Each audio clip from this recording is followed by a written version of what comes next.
আজকের এই ভিডিওতে থাকছে গরুর ম্যাস্টাইটিস কিভাবে হয় এবং ম্যাস্টাইটিস হলে কি কি লক্ষণ প্রকাশ পায় এবং ম্যাস্টাইটিসের ট্রিটমেন্ট।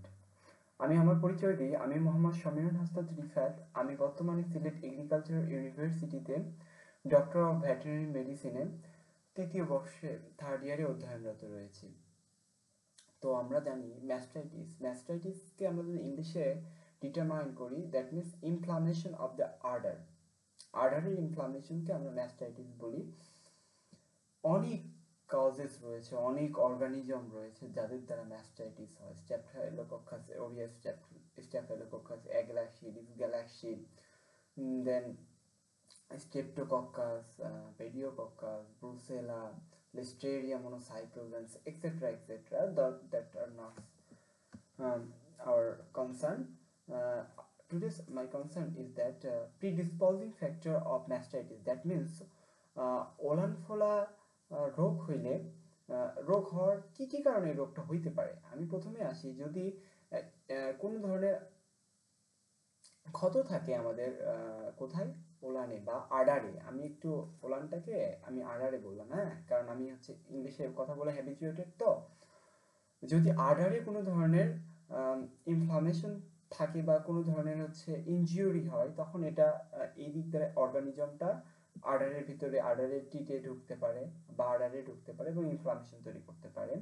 দেন জরায়ুতে যদি কোনো ধরনের সমস্যা থাকে, ইউটেরাসে যদি if any types of problem are occurred, then দীর্ঘদিন যাবৎ আমরা যদি গাভীটাকে ঘাস খেতে না দিই, তখনও অনেক সময় এটা হতে পারে। এবং গাভী পূর্বে একবার যদি ম্যাস্টাইটিস রোগে আক্রান্ত হয়, তখন এটা কন্টিনিউয়াসলি সাবসিকুয়েন্ট তার হচ্ছে এই ম্যাস্টাইটিসে আক্রান্ত হওয়ার সম্ভাবনা থেকেই থাকে।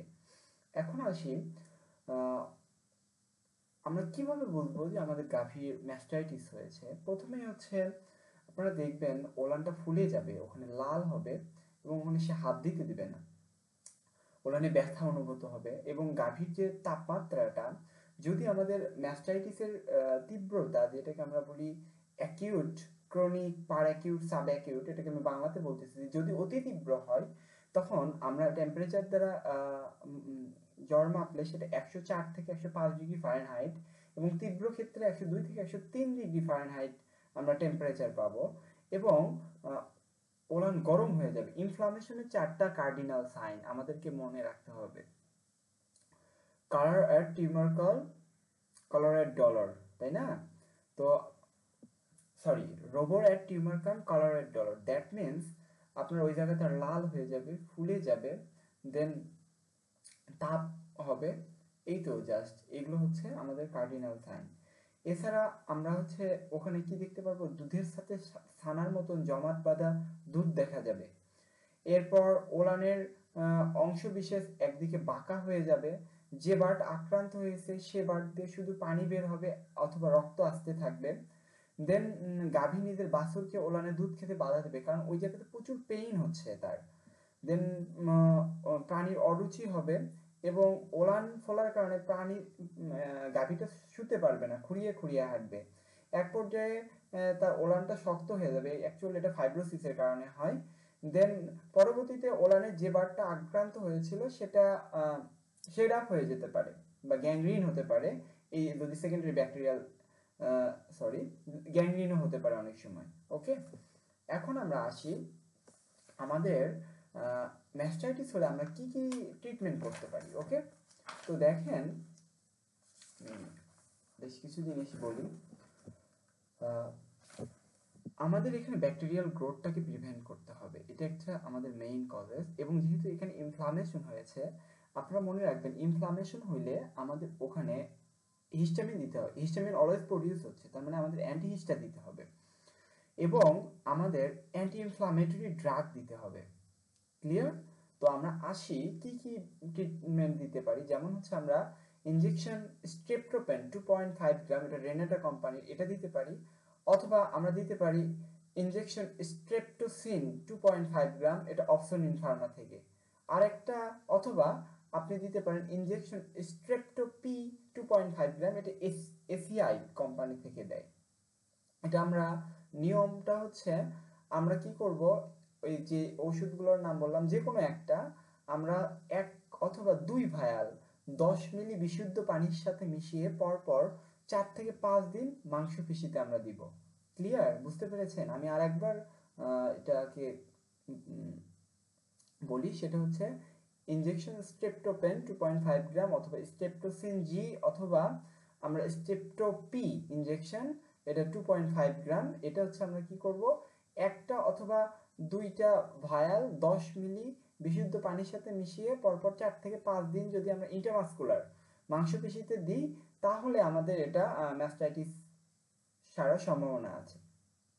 এরপর এর সাথে এই ড্রাগটা তো দিবই, এর সাথে আর যে ড্রাগটা দিব সেটা হচ্ছে আমরা অ্যান্টিহিস্টামিন আর অ্যান্টিহিস্টামিন টাইপ ড্রাগ। যেমন আমরা কি কি দিতে পারি, ইনজেকশন হিস্টাভ্যাট, এটা 10 ml এসিআই কোম্পানির, অথবা আমরা দিতে পারি ইনজেকশন অ্যান্টিহিস্টাম, এটা স্কয়ার কোম্পানির 10 ml, এখানে সবগুলোই 10 ml মোটামুটি। Injection Renacin 10 ml Renata. তো এটার হচ্ছে আমরা এই এই ইনজেকশনটা আমরা কিসের জন্য দিচ্ছি, anti inflammatory drug sorry antihistamine হিসেবে দিচ্ছি। এবং এখানে আমরা ইনজেকশনের পরিমাণটা কত হবে, 5 থেকে 10 ml আমরা ইন্টারমাসকুলার দিব পরপর 4 থেকে 5 দিন। এরপর আমরা যে ওষুধটা দিব সেটা হচ্ছে anti inflammatory drug. Anti inflammatory drug হিসেবে আমরা দিব হচ্ছে ইনজেকশন কোভ্যাট অথবা ইনজেকশন কাইনোভ্যাট অথবা ইনজেকশন কিটো এভ্যাট 10 or 30 ml, এটা দিতে পারি। অথবা আমরা একটা কমনলি যেটা ইউজ করা হয় ইনজেকশন রেনাফ্লাম 10 ml, এটাও আপনারা ব্যবহার করতে পারেন। এটার প্রয়োগটা কতটুকু হবে, 10 থেকে 15 ml ইন্টারমাসকুলার দিব একবার, মোট 2 থেকে 3 দিন দিতে হবে। দিনে একবার করে দিব 10 থেকে 15 ml, এই যে কোনো একটা, এই যে আমি অ্যান্টি ইনফ্লামেটরি যে কয়টা বললাম, যে কোভ্যাট বা কাইনোভ্যাট বা রেনাফ্লাম, যে কোনো একটা দিনে একবার দিব 10 থেকে 15 ml 2 থেকে 3 দিন, আশা করা যায়। এবং আর কি করব, আডার যেখানে হয়েছে, তো আডার আমরা হচ্ছে বোরিক অ্যাসিড পাউডার অথবা সোডিয়াম ক্লোরাইড, এটা আমাদের এই যে আডার বা গরম পানি আমরা কি করতে পারি, আক্রান্ত স্থানে লাগাইয়া দিতে পারি 2 ঘন্টা বা দিনে 3-4 বার। এটা করলে র্যাপিডলি আপনার ম্যাস্টাইটিস থেকে আপনার গরু সেরে উঠবে। এই তো ছিল আজকের এই ভিডিও। যদি আমাদের ভিডিও ভালো লাগে তাহলে অবশ্যই সাবস্ক্রাইব করবেন চ্যানেলটিকে এবং অবশ্যই লাইক, কমেন্ট এন্ড শেয়ার করবেন। আসসালামু আলাইকুম।